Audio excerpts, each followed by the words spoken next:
everyone. I'm Alex Flores. I bring you all this information, what happened today and the protest at Queen's Park. There were tons of people, 20,000 people, all right, maybe more. Really, Queen's Park was packed. Families, children, teachers, leaders, everyone was there. It was an amazing protest. It was a protest against the $25 million the Dog Force wants to cut from our education system. And all those jobs, all those classes after school, all those special education classes for our kids and special needs. So it is not right what he's doing this. And it's very important that all the people that live in Ontario, they live in Toronto, they live anywhere and anywhere in Ontario protest against this craziness from this guy. Anyways, here are the images. Here are Andrea Horwhat, what she had to say, and other leaders to actually call for action and call for us to continue to protest against this crazy madness of Dog Force and cutting one of the most important things in this country, education. Stay with us.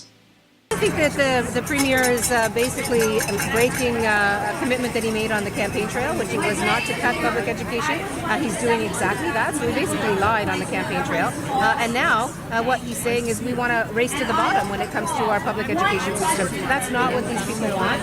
We don't want to go back to very bad graduation rates. We don't want to go back to a place where kids are dropping out because they can't get the supports they need, or they can't find out what their gifts are because our classes aren't available anymore, or you can't do tech or shop classes anymore in school. I mean, it's very short-sighted what the government's doing, and I would rather proudly say we're the best funded public education system with the best ratios of teachers to children and of educational workers in our programs than the worst, racing to the bottom. Look, what I would say is that we had tens of thousands of young people walk out of their schools to protest just a couple of days ago.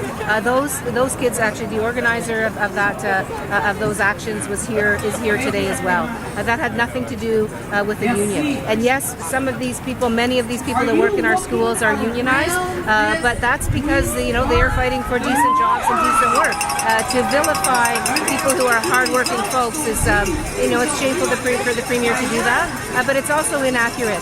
Yes, the unions are here representing workers, but parents are here as well, and students are here, young people are here, children.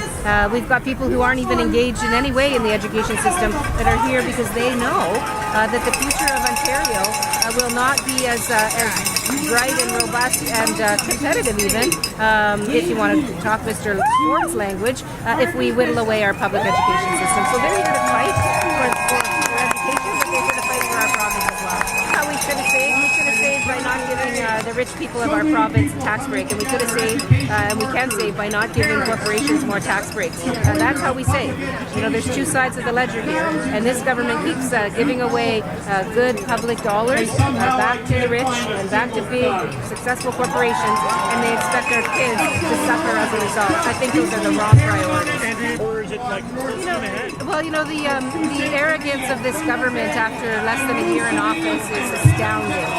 And so they're, of course, they're beating their vests and saying that they're not going to listen to what anyone says. What we do know, though, is in 3 years there's an election, and if they keep up this arrogance and this dragging of our province backwards and destroying everything we've built together, then they won't see another term. We're going to make sure of that. Well, I mean, if you're living in a community where a Conservative is your member of provincial parliament, which is something you can find out just by Googling your address and who's my MPP, you need to talk to those folks. People need to not only rally here at Queen's Park like we're doing in big, large numbers, but we also need to be on our MPPs in the local communities and talking to our MPPs about how this is the wrong direction for Ontario. It absolutely is. We are a very, very wealthy province. We have the opportunity to provide a world-class education system both at the elementary and secondary levels as well as post-secondary, where students aren't leaving college and university with huge debt, and where they actually leave school with work opportunities already mapped out. That was in our last platform, and the way to make sure that happens is to be very careful with the public money, and also to make sure that the richest amongst us and the most wealthy corporations are paying their fair share. It's not difficult. It happens in many other jurisdictions around the world, and we can do so much better.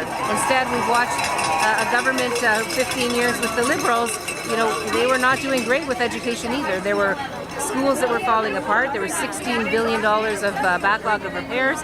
The funding formula that the last Conservative government put in place was still what we are using in the province, which is something the former government, the Liberals, had promised to get rid of, and they didn't. There were some cutbacks and freezes as well during the Liberals when they were in office. And now we're just going to go from bad to worse with Doug Ford. He's going to take things from where we were, hanging by a thread, and he's going to cut that thread and make things even worse for families, for children, for people's futures, and for the future of our province.